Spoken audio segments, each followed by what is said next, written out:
There are these teachers that took me to the staff room. They undressed me.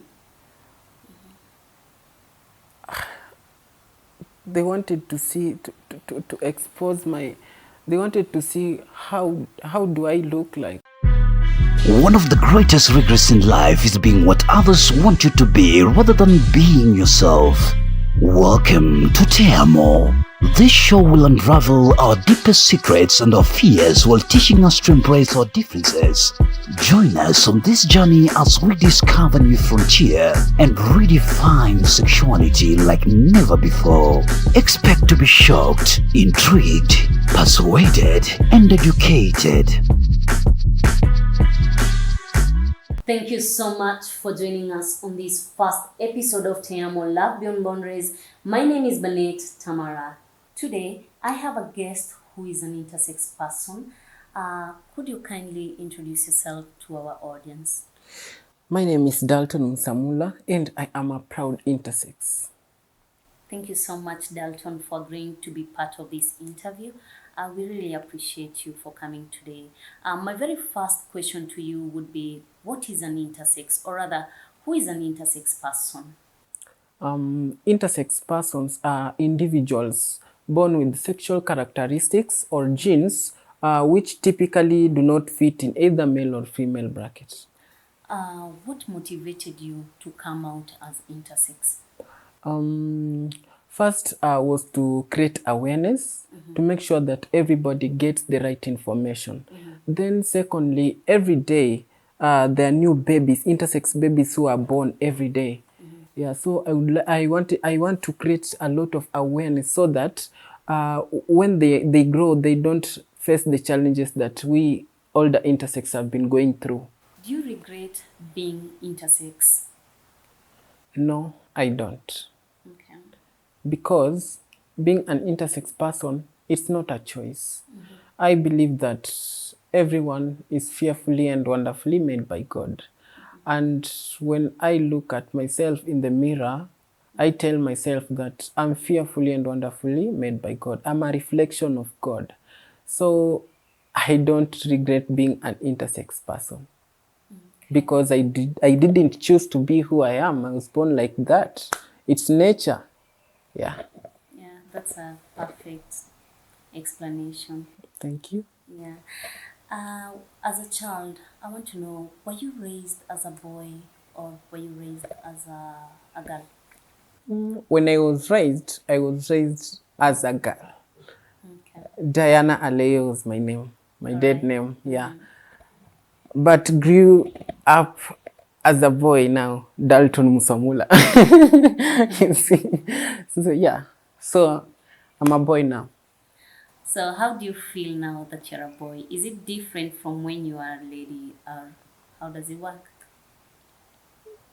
Yeah, it's different, but I don't know how I'll put this because physically, you see, I'm putting on as a man, but I still feel like I'm still a lady. Yeah. There's a part of you that still Yeah. thinks you're a lady. Yeah. Have you had to change character to fit in as a male, or it just came? I try so hard to change characters because it's difficult, you know, because I'm used to, as I've said earlier, I was raised as a lady. So I was trained how a lady should be, how a lady should look like. Now I've grown into a man. So I am all alone to train myself. How does a man behaves like? How does a man does his things, you see? So, yeah. I understand. Another question I have for you, Dalton, today. Do you think it was right to classify intersex as part of the LGBTQ? No, I don't think. Even intersex should not even appear in LGBTQ because being an intersex person, it's not a choice. Yeah, it's nature. We are born like this. Yeah, you don't just wake up one day and say that I feel like today I want to be an intersex person, or you go for hormones. No, you are being born intersex. Yeah. So Like, do you want to tell me that if an intersex child gets to be born tomorrow, will he or she be automatically an LGBTQ? And okay. And I would like to know, what are the reactions of people when they hear that you're an intersex person? Or when you tell them, you know what, I'm intersex? There are those who don't believe, they get confused because I look fully male. And there are those who don't want to associate with me because they think I'm an LGBTQ. Yeah, and there are even those who want me to show them my private parts so that they believe. And I find it very offensive because I don't go asking them to show me how theirs look like.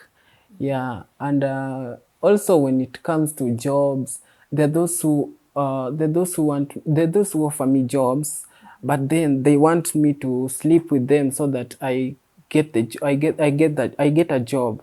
And there are also those ones who ask me to send them maybe my nudes, my pics, so that they could help me. Yeah, Help you in what way? maybe getting a job or offering me money. Yeah, to keep me going. And when it comes to relationship, again, it's a challenge. What challenges have you faced in that relationship? Maybe probably where as an intersex. There have been a lot of challenges in relationship. First of all, it's so hard to find that someone who really understands you and appreciates you for who you are, because a lot of I date a lady, but a lot of them, they just come as spies. They just want to confirm, is it true, or how does really intersex looks like. Then they pretend that they are here for you, they're there to be your partners, but they're just there to get the information and go and spread rumors out there. Okay. Yeah. Dalton, do you have any experiences that you've had that are some of the worst experiences as an intersex person? Yeah, Please tell us. I have three. And whenever I remember this, it's so emotional to me. The first experience was when I was still in primary school, standard 5. Um, there are these teachers that took me to the staff room. They undressed me. They wanted to see to expose my. They wanted to see how do I look like without even. They forced me. They harassed me because they did it to me unwillingly. Because and I was only a standard 5 kid. They took me to the staff room. They took off my clothes. They they they they they they kept me on top of the table. They opened my legs and then How young were you? What class were you in? in standard 5. I was only a standard 5 kid. I'm so sorry. So the second one was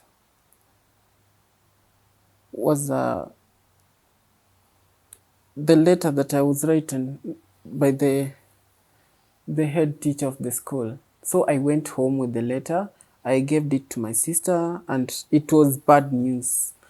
The letter was saying that I had to go to. I was given a period to stay home. Then a specific date when I should go back to the school. So when the date approached, I took my sister with me to the school. We went there and we found that the headmaster had called other parents. It was like a meeting planned, and we had no idea that there was such a meeting. So I was asked to stand in front with my sister while other parents are seated, and my fellow students, in fact, the entire school. So And the area chief was also there. Then the head teacher proceeded that the young man standing in front of you is like this and this, is not same as other kids. He should not be in this school because he can rape other kids. And I was like, I was only a standard 5 kid. I don't know even what raping is. Like, I was confused. Even the term itself, I was in standard 5, so I could not even know what. Yeah, so I was chased out of the school just like that. And it did not just end there. The area chief followed us again and asked us to get out of the community, of that community. So where did you people go? Did you have a place you went to after you were chased from your village? It was something that we had not planned for. We even didn't know it will happen like that. So we had nowhere to go. We just had to go back to Nairobi where my mom was because I was living with my sister. So we went to Nairobi. We started sleeping in vibanda, you see. Yeah, tulikuwa tunalala kwa vibanda. So life was so hard there. Life was very, very, very hard. Even when rains comes, we were just there. Yeah. There was a lot of challenges there. We could see everything that was happening. People were being robbed in front of us. People were being done bad things in front of us because we were in the streets. We were seeing everything. So it was risky for us. It was risky for my sister because she was a lady. Things, the bad companies or the bad guys would maybe rape her, you see. So life was very hard. I don't want to even remember. Yeah. Do you have any other incidents that really happened to you that are maybe worst? Yeah. So after we've came out of the streets, my aunt came and picked us on the street, so we went to her house. But now the problem was she could not see us suffer sleeping on the streets, and she's in a good place. She was living in Kibera. At least she had somewhere to lay her head. A roof on top of his head. So on top of her head. So we went at her place, but now the husband didn't want us there. So every day there were quarrels. She was being beaten because of me.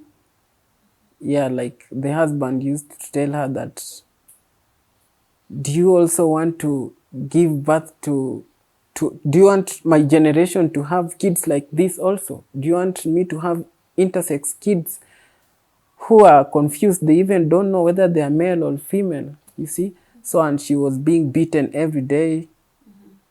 She used to cry every day, but at times she used to hide it because she didn't want to show us that she was being beaten for accommodating us. But we knew. Yeah. But she endured through a lot of pain, a lot of things. Every day she used to cry. She would even at times get out of the house and go sit on the roads and start crying. Yeah. I'm so sorry about that. Thank you. I'm really so sorry that that happened to you. Should we have separate recognitions for intersex kids? For example, should we have recognitions for toilets just for intersex, schools for intersex, or prisons, or even jail for intersex? Yeah. I Yeah. don't think so. Because this will automatically be very good, because like for my case, when I go to the toilet, I pass the urine through the female way. I do it like a female. So I find it so hard, me going, So you squat. yeah, I have to squat. So I can't, but you see my physical appearance looks like a male. So I can't go to the male's toilet, because at the there, the urinal pit, you have to stand. There are those there are those urinals whereby you just have to stand, like this one's for city councils. You just have to stand, and there for the ladies, you enter in a toilet. So when I go to the ladies, I'm being there's this incident that happened.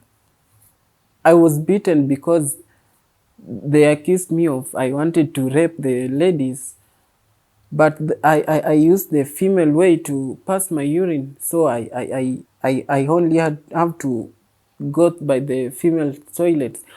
Then I cannot go to the male side, because if the males find me squat down, I might even be raped, or Yeah. I might just be done something bad.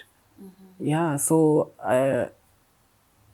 even schools, if there could be schools for the intersex persons, just the way we have schools for the deaf, schools for the blind, yeah, and schools for the disabled, there should be also schools for the intersex kids, and they will be protective. They will be more protective there, because they are of the same, yeah. Even if though they are different types of intersex persons, but at least they will be, yeah, they'll be on the safer side. They'll know, they will feel like they're where they're supposed to be, to belong, yeah. And they will find it easy, because there will be no more bullying, yeah, Like what you harassments, passed through, yeah, harassments, and they will get to know more and more and more and more. Not the way us we are suffering out here, like, yeah. Yeah. Do you think it will help the government when it comes to allocation of bursary, just allocating straight bursaries to intersex kids directly? Yeah, because even they will know, because even a lot of intersex kids, I myself being a victim, there was a time that I dropped out of school because of school fees. And even the community thinks that educating an intersex kid, it's wasting your money, because intersex kids should not be educated, because they're not male or female. They're confused elements, you see. So bursaries will really help, because a lot of intersex kids will be educated. They will be equal like other kids. They'll go to school. Even those who are being rejected by their families, they could run to the intersex school. There they'll be taken. They will be paid for their fees. They will be assisted in ways that they could wish to. Yeah. So what about when it comes to the case of prison and probably jail? Yeah, also What do you that. think about that? Also that, because if there is male and female prisons, intersex persons are also human beings, and no one is above the law. You see, intersex persons also makes mistakes. They also wrong, Yeah. because they are just human beings like any other person out there. So there should be even cells for the intersex persons, because for my case, if you arrest me now, where will you take me? If you take me to the male side, it will be very dangerous for me. Again, if you take me to the female side, it will be more worse, because You have both males. yeah, I have both. And when you take me to the male side, I might be raped. Yeah. You see? And if you take me again to the female side, they might think that I will rape them, or they might even again rape me. Yeah. Are there any organizations out there that maybe support intersex, and are you in one? Yeah. I would like to mention I Care. ICARE is an organization. It's an organization for the intersex persons. Where is it located? It's in Westlands. It's for Franklin Kibagindi, Kwamboka here. Yeah. And there's IPSK, Intersex Persons Kenya, and there's Jinsi Yangu. And it really helps. It has really helped me. They paid for my school fees when I was out of school. Yeah, because my dad rejected me and said that an intersex person should not be educated. Then Jinsi Yangu came through and rescued me. They took me to a school. They paid for my school fees. After I had done high school, they helped me to acquire some skills, driving skills. Yeah, and I really appreciate it for that. And they also have they go all over creating awareness for the existence of intersex persons out there. And again, they have a safe space for the intersex persons. Yeah. So someone watching you today, Dalton, would maybe wonder, how can I help Dalton? How can I change Dalton's life? So my question to you is, what help do you think you need? Wow, a good question. For me, I'm jobless. Yeah, I'm totally jobless because of my documents. I had to forge my documents because I was raised as a woman. So when my documents are reading a lady, now my appearance looks like a male. So when I present my documents to, maybe I'm seeking a job, then they ask me to present my CV. When I get my CVs on the table, they tell me, no, this is not you. This is Diana and you are Dalton. You are a man. Do you know we can even arrest you for faking? So it really gives me, whenever I even hear of these job opportunities, I always feel like I should not even apply because documents don't rhyme. So it's so hurtful. It's so hurtful. I've been doing this. I've been trying. I tried a lot of times, but in vain. So, what kind of a job can you do? Or if someone offers you a job, what kind of a job are you looking for? What can you really do? Or maybe what are you looking for? I'm jobless, and whichever kind of job, I'm not here to select, but any kind of job, I'm really ready to do. I'm willing, and even if it's to add my skills, yeah, even if maybe someone takes me back to school to add a lot of skills, then I employ myself. Yeah, it will be nice. What message do you have for parents out there that are watching today this show and they have intersex kids at home? For the parents, first of all, I would like to say that when a parent gives, when it happens that a parent gets to give birth to an intersex kid, he or she should not take the choices by him or herself of having surgeries on the babies, because it really affects in the future. There's a case that there's this intersex kid who was performed a surgery, and the male side was removed, and when he grew, the physical changes on the body was for the male, was like for me, for my case. He started developing beards, he started having muscle line. He had base, but the male side was removed.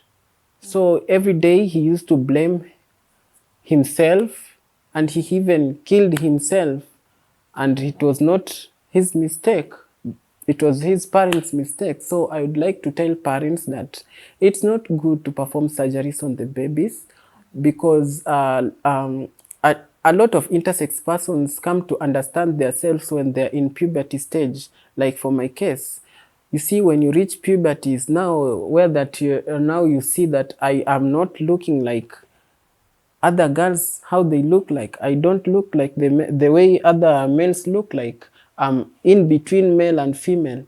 So when your parents perform surgery on you and now you grow like a woman or a man, and then you start seeing things opposite, it might affect you both mentally and psychologically. Yeah, and a lot of intersex finds their finds hanging themselves. They are depressed. A lot are killing themselves. They're using drugs because of that. So you should not. You should just leave your kid the way he or she is, because he's fearfully and wonderfully made by God. Yeah, no one chooses to be intersex.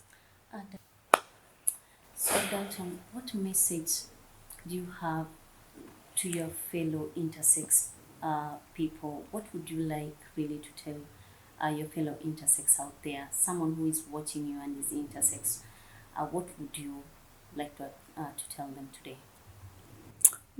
For the intersex kids who are out there and they are watching this show, I would like you to know that you are fearfully and wonderfully made by God.